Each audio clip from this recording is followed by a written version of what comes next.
The first dilemma is from Anis. Hey Jordan, I'd like to firstly say I appreciate you and your content. I've had an issue with consistency in regards to creating content for YouTube. I started creating content in 2015, but I've been very inconsistent, and as a result have started up numerous channels and abandoned the others. I truly believe that I'm ready to commit to my latest channel and to post consistently on my own basis. Would you be able to provide myself with tips on how to stay active on my YouTube while working a regular job? I will link my channel below so you are able to check it out. Much love, brother. So, Anis, here's the thing about that. I'm not here to tell you that you need to quit your job right now, but understand that if you want to be a full-time YouTuber, you have to be a full-time YouTuber. This is a distinction that a lot of people fail to make. They think that they can get full-time results while putting in part-time effort on YouTube. And it doesn't work that way. Because even if you get lucky and a video blows up, you still have to maintain that momentum. YouTube is a game of momentum. So, in other words, if you don't go all in on YouTube, and like I said, that doesn't necessarily mean that you have to quit your job right now, but you have to redefine the role of what your job plays in the context of your YouTube dreams. If you don't invest yourself into YouTube right here, right now, you can't expect to become a full-time YouTuber. Make that make sense. You see, the moment that I became a full-time YouTuber was the moment that I quit my job. Now understand that that job was necessary in the sense that it provided me with the capital to invest into my channel, into my content, and into myself. I was able to purchase books, I was able to purchase cameras, I was able to purchase a MacBook, I was able to purchase anything that I needed to purchase in order to further not only my content quality and the efficiency of the creation of my content, but my own personal knowledge base so that I would have more to share.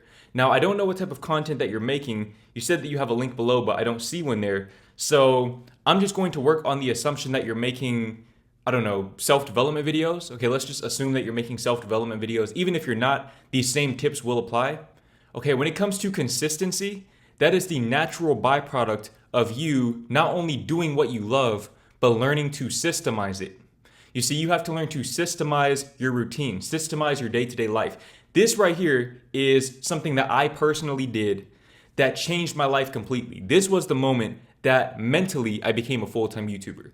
I was at work one day. I was working the cash register at H&M. This is approximately February of 2020.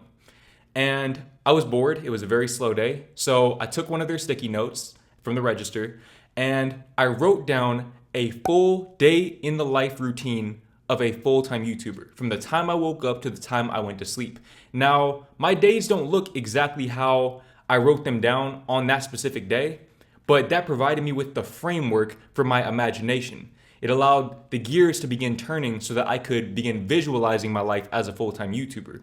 And that's what you guys need to start doing. You need to start moving like a full-time YouTuber. Something that a lot of people in the law of assumption community talk about is living in the end. And I am a big proponent. I am a big believer in the idea of living in the end. When you live in the end, all of the other things, all of the physical aspects of your reality will reflect that internal state of being. And I am living, breathing proof of that. But you have to be willing and able to visualize it first. So what does a day in the life look like for you as a full-time YouTuber? Okay, like I said, you should love doing YouTube if you're going to do it. That doesn't mean that YouTube has to be your overarching passion. It could just be a means of expressing your overarching passion. But you have to develop a love for the game. You have to love the game beyond the prize. A lot of you guys, you want to start YouTube channels because you want that plaque back there. I'm here to tell you that for as amazing as that plaque is, the novelty of it wears off very quickly. At this point, it's a decoration in the background, just like anything else in this room. Ultimately, the reason why I love doing YouTube is because of the game itself. I love making these videos. I love talking to this camera. I love helping you guys out. Like I said, it's a means of expressing my overarching passion, which is helping other people and writing. So understand that YouTube is more of a platform for expression of your passion as opposed to a passion itself. And I know that that seems contradictory to what I said earlier, but basically what I meant by that is you have to learn to use YouTube for the purpose that it was intended for, which is to express yourself. And in doing so, and also in systemizing that self-expression, you'll be able to effectively turn it into a full-time career before you even know that it's a full-time career. And then the money will follow. You see, I was a full-time YouTuber before I ever made a single dollar on this platform. Because I consciously decided that I am a full-time YouTuber. And when I made that decision, I acted in accordance with that decision. I systemized my life to match my internal state of being. And before I knew it, I was actually a full-time YouTuber, making a livable wage from YouTube in my early 20s at that. And if I can do it, you can do it as well. So figure out what type of content you want to make, content that you genuinely love making, that you'll make for free, and systemize it. Purchase all of the equipment that you need.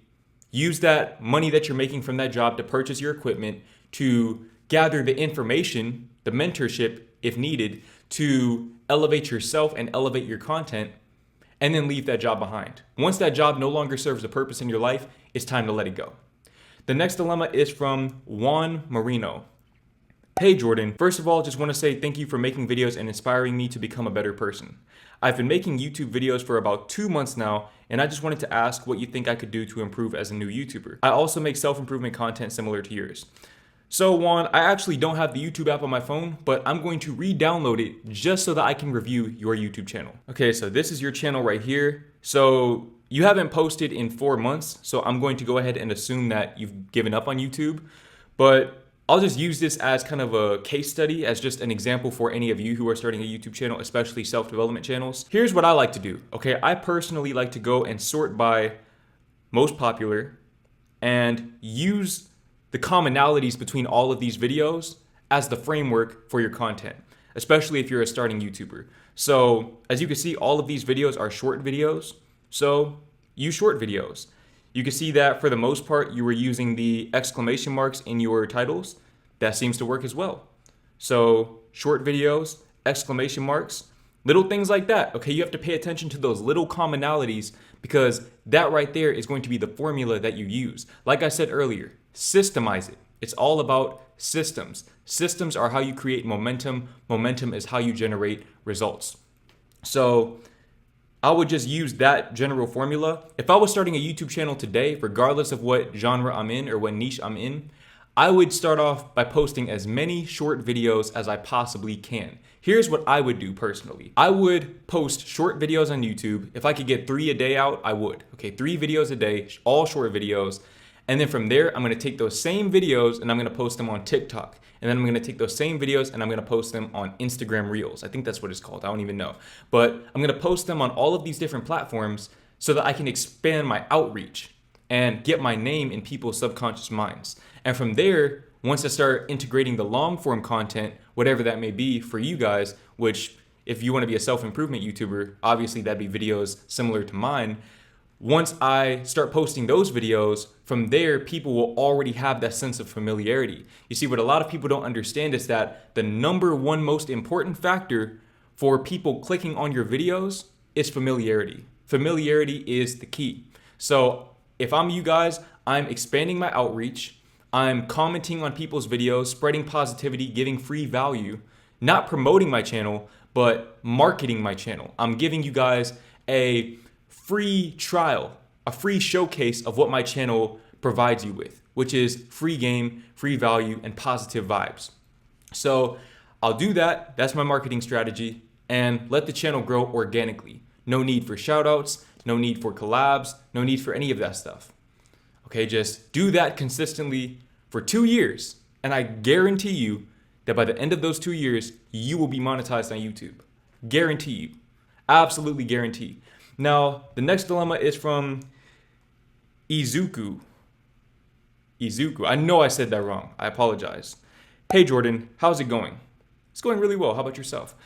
I've really been feeling scared of taking this YouTube thing seriously. Do you have some tips for overcoming this fear? Please and thank you. So I was actually in a very, very similar position to you when I was at H&M. Just like I was talking about when I was at the register and I wrote down my day in the life of a full-time YouTuber on that sticky note. I was very, very scared. Okay, I was fantasizing about it. I would spend hours at a time thinking about it, visualizing it, but I was too afraid to take the necessary action, which in that case was quitting my job. Now, here's the thing about going full-time on YouTube. Okay, going full-time on YouTube is a risk, of course, But what you guys have to understand is that time is more valuable than money. And what I mean by that is, more often than not, the only thing that prevents you from taking that leap of faith into going full time on YouTube or really any other entrepreneurial endeavor where you don't have a boss and you don't have that perceived stability is the fear of going broke. You fear going broke. Okay, so the fear is centered around money. Your fear should be losing time, not money. Because let's say, for example, you have $10,000 saved up and you quit your job, you go full time on YouTube, you go full time in your business, and it doesn't work out. You can go and get another job to replenish that 10,000 and then just try again. But what you have to understand is that if you continuously push off that leap of faith, if you say 5 years from now, I'm going to go full time, that is 5 years that you can't get back. You can never get those 5 years back. You can always get the money back. You can always get another job, but you cannot get that time back. This is why I say the best time to take that leap of faith was yesterday. The second best time is now. Take the leap of faith right here, right now. Now, obviously, if you're in the midst of executing a plan that you've created for yourself, say, for example, you have a set amount of money that you want to save up before you take that leap of faith, then by all means, complete that plan. But as soon as you see that amount of money in your bank account, it's time to go. It's time to leave. It's time to take that leap of faith and trust that the universe will repay you fruitfully for having that faith. Because what you have to understand is that if you weren't capable or worthy of seeing that vision into fruition, the vision would not be there. The vision wouldn't be there. If you can see it in your mind, you can experience it in your outer world. But it all starts with you taking that leap of faith and valuing your time over your money.